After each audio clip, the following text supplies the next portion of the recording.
Human rights groups have accused Israeli forces of using the chemical white phosphorus in Gaza and Lebanon. Amnesty International says it's verified videos showing white phosphorus artillery shells being fired by the Israeli army into civilian areas in Gaza. Its use in densely populated areas is considered a war crime. White phosphorus is used as a smokescreen or as a weapon. It ignites when exposed to air and it can burn through flesh, causing horrific deformities.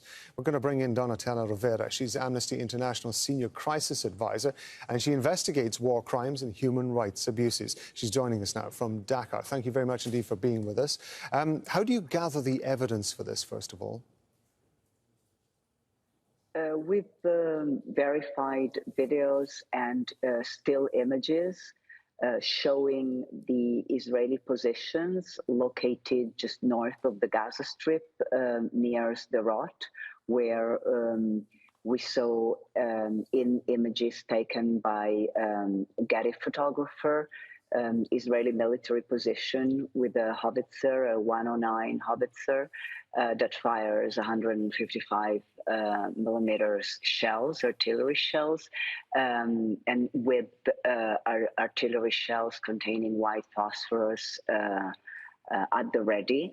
And at the same time, we've verified videos showing artillery shells being airbursted with white phosphorus over Gaza City in at least two different locations.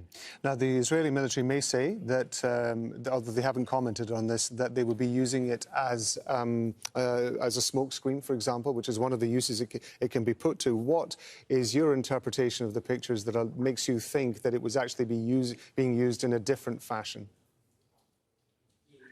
Of course, white phosphorus can and is often used as a smoke screen, but that is a use for the battlefield and not for areas that are populated by civilians, densely populated with civilians. The Gaza Strip is one of the most densely populated territories in the world.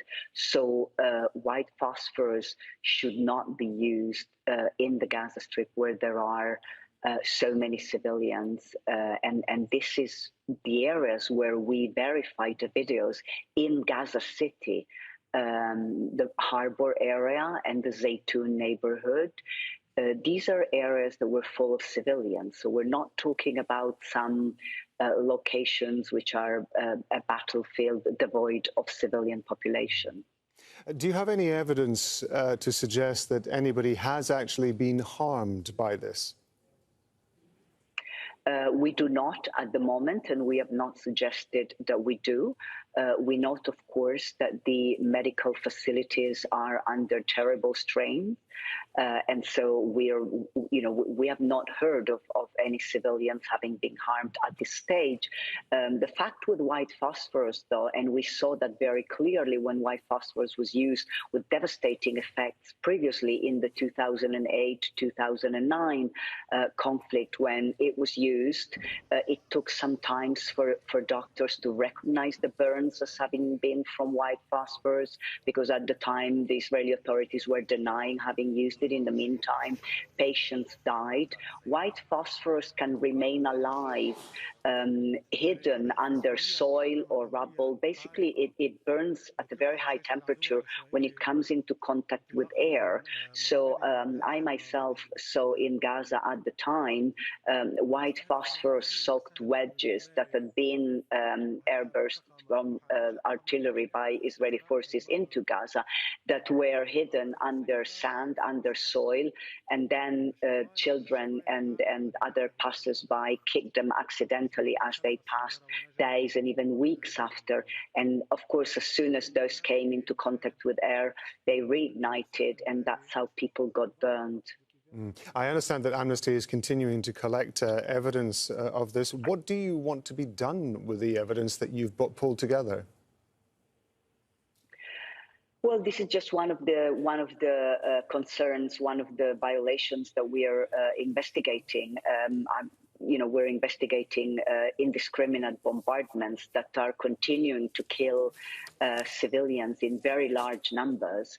Entire families are being killed by bombardments on their homes, where the inhabitants of those homes and the neighbors are killed and injured in very large numbers.